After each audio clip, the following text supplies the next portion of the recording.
મારા મંતવ્ય મુજબ ઈશ્વરને કોણ ભજે છે? ઈશ્વરને ભજવાવાળા 4 પ્રકારના માણસો હોય છે. એક જિજ્ઞાસુ, એક મુમુક્ષુ, સંકટ સમયે તેને નિવારવા માટે ભજનાર, અને એક જ્ઞાની, આત્મજ્ઞાની. આત્મજ્ઞાની ભક્તો શ્રી કૃષ્ણને અથવા કોઈ પણ દિવ્ય શક્તિને ભજે છે. સાચો માણસ એ જ બુદ્ધિ જગતના અવસરનો ઉપયોગ કરી પ્રભુની ઝલક પામવા માટે તત્પર રહે છે. એ સિવાય કોઈ બુદ્ધિમાન નથી. માટે સત્યની શોધ કરી લે છે, પરમાત્માને ઓળખી લે છે.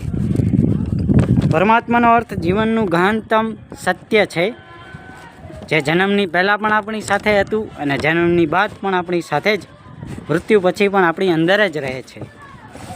પ્રભુનું સ્મરણ એટલે અમત્વનું સ્મરણ, ચૈતન્યનું સ્મરણ, પરમ સત્યનું સ્મરણ.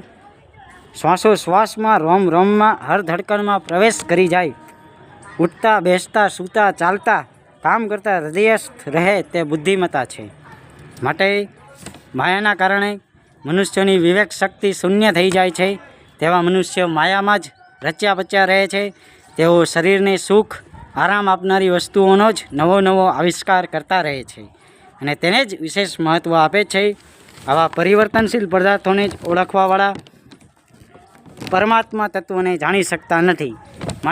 માટે લલિત પડાયાના અંદરના મંતવ્યો મુજબ જીવન એકવાર મળે છે તો પ્રભુ ભક્તિ કરી લેવી જોઈએ, પ્રભુને ભજી લેવા જોઈએ, તો જીવન કામનું. બાકી તો જીવનમાં આખી દુનિયા અત્યારે પૈસા કમાય જ છે.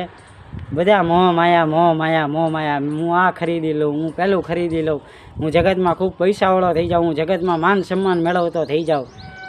પણ યાર, એ સ્થાયી સુખ નથી. સ્થાયી સુખ ઓનલી પ્રભુ ભક્તિમાં જ છે. વાત સમજાય તો લાઈક કરો, કોમેન્ટ કરો, સબસ્ક્રાઈબ કરો. હર હર મહાદેવ.